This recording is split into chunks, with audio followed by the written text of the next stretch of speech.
सभी किसान भाइयों को नमस्कार। एक बार फिर से आपका स्वागत है अन्नदाता हित चैनल में।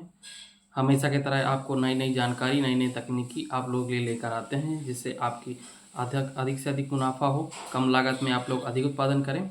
तो जैसे इस समय जायद का सीज़न चल रहा है, तो हमारे बहुत सारे किसान भाई इस समय उर्द मूंग की खेती कर रहे हैं। तो उनके लिए आज का वीडियो था कि अगर हमने उर्द मूंग की बुवाई कर दी है और हमारी फसल 25 से 30 दिन की हो गई है, और हमने शुरुआत में जब फसल की बुआई करते हैं उसके 24 से 72 घंटे के अंदर अगर हमने पेंडीमेथिलिन का स्प्रे नहीं किया है, तो कोई ऐसे नहीं किया तो कोई बात नहीं है। आप अभी अभी समय है हमारे पास, अगर हमारी फसल 30 से 35 दिन तक भी है तो हम उस पर पोस्ट इमरजेंस हर्बिसाइड आते हैं, उनका स्प्रे कर सकते हैं, जिससे खरपतवारों को नियंत्रण किया जा सकता है। तो किसान भाई के खरपतवारों का नियंत्रण क्यों करना चाहिए? तो आप भी बहुत समय से खेती करते चले आ रहे होंगे। तो मेजरली ये होता है कि अगर हमारे खेत में खरपतवार उगते हैं तो बहुत समस्याएं आती हैं। जो जो भी हम खाद देते हैं, पानी देते हैं, पोषक तत्व देते हैं, तो हमारे जो मुख्य फसल है उसको नहीं, आधा मिल पाता है, आधा हमारे खरपतवार ले जाते हैं। जबकि खरपतवार से हमें कोई आमदनी तो होती नहीं है, तो हमारा जो भी हम खाद पानी में जो रुपया लगाते हैं वो हमारे कहीं ना व्यर्थ हो जाता है, उसका हमें कोई मूल्य नहीं मिल पाता। इसलिए हम लोग शुरुआत में ही खरपतवार नियंत्रण कर देते हैं। तो अगर आप यही शुरुआती दिनों में कर दिए होते 24-72 घंटे के अंदर, तो आप ये ख़त्म हो जाते। या फिर आप जब हम खेत की जुताई करते हैं तो गहरी जुताई कर देते हैं, ताकि जब उसके नीचे कण पड़े हुए ऊपर आ जाते हैं तो सूख जाते हैं, तो जमाव नहीं हो पाता। या फिर हम लोग उसमें फसल चक्र करके फसलें बदल देते हैं। अगर हम हर बार मूंग की फसल या उर्द की फसल कर रहे हैं और हर बार हमारी ये समस्या आ रही है, तो हम अपनी फसल चक्र को चेंज करके इस समस्या से छुटकारा पा सकते हैं।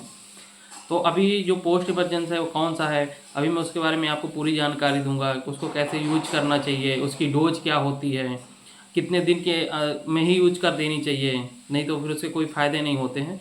तो चलते हैं बात करते हैं वो दवा के बारे में।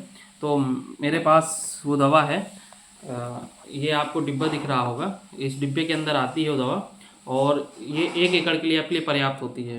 ये 250 ml दवा होती है जो आपके 1 एकड़ के लिए पर्याप्त मात्रा में हो जाती है। तो आपको इससे ज़्यादा डोज देने की ज़रूरत नहीं है। तो लेकिन सबसे जो ज़रूरी बात है, जो किसान भाई गलती कर जाते हैं, फिर उनके रिजल्ट नहीं आते, फिर वो कंप्लेन करते हैं, दुकानदार से कंप्लेन करते हैं। तो आप गलती ये करते हैं कि इस दवा के अंदर 3 बोतल होते हैं, 2 बोतल होते हैं, एक पैकेट होता है, आपको तीनों को मिलाना है। अगर आपने एक डिब्बे को मिला दिया और आपने स्प्रे कर दिया तो आपको रिजल्ट नहीं मिलेंगे, या आपने पैकेट को मिला दिया, एक डिब्बे को मिला दिया, तो भी आपको रिजल्ट नहीं मिलेंगे। तो कंपनी साफ साफ लिख कर रखती है डिब्बे के पीछे कि आपको कौन सी दवा को कैसे मिलाना है, पूरा आपको इंस्ट्रक्शन दिए रहती है, पीछे लिखा रहता है, हिंदी में भी लिखा हुआ है, आप इसे पढ़ सकते हैं, आसानी से पढ़ सकते हैं और समझ सकते हैं। लेकिन कोई बात, अगर आप नहीं जानते हैं इसके बारे में, तो मैं अभी आपको एक एक करके समझा देता हूँ। तो अभी मैं डिब्बा में मार्केट से लेकर ही आया था, आप लोगों के लिए लेकर आया था, आपको आप लोगों तक सही जानकारी पहुंचे और आपका नुकसान ना हो। अगर आप दवा का स्प्रे कर रहे हैं तो सही जानकारी आपके पास होगी तो आप कर देंगे। तो देखिए, ये पहली बोतल में से निकाल रहा हूँ। तो ये बोतल है, ये इम्जा थापर जो हमारा 10% SL होता है, ये हमारा केमिकल है, इसके अंदर होता है, ये 1 एकड़ के लिए है। तो पहली बोतल ये है, हमें इसको लेना है, इसको पानी में डालना है। दूसरे अंदर इसके अंदर एक पैकेट होता है, इसमें अमोनियम सल्फेट होता है, ये भी 250 ग्राम की मात्रा होती है, आपको इसको साथ में मिलाना है।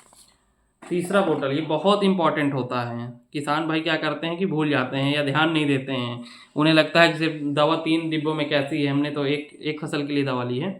तो ये है, ये इसको बोलते हैं स्टिकर, स्प्रेडर बोलते हैं। इसका काम आप लोग बहुत सुना होगा, कोई कहता होगा शैम्पू मिला दो, कोई बोलता होगा थोड़ा सा निरमा डाल दो, तो पत्तियों में चिपकने के लिए आपने सुना होगा, ये वैक्स की तरह काम करता है। तो ये जो तीनों दवाएं हैं जो मैंने आपको बताई, ये पैकेट वाली और ये डिब्बे वाली, ये तीनों दवाएं जब एक साथ मिलेंगी तभी आपके खरपतवार नष्ट होंगे। इसलिए आपको बहुत ही ध्यान देना है और तीनों को प्रॉपर तरीके से मिलाना है।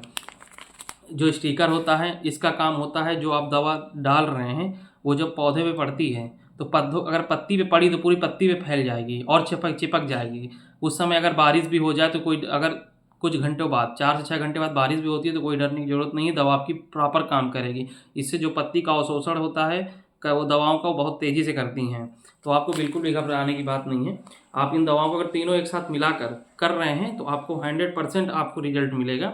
और ऐसी ही जानकारी के लिए हमसे जुड़े रहिए। अगर आप अभी तक आपने चैनल को सब्सक्राइब नहीं किया तो सब्सक्राइब ज़रूर करें। तो धन्यवाद।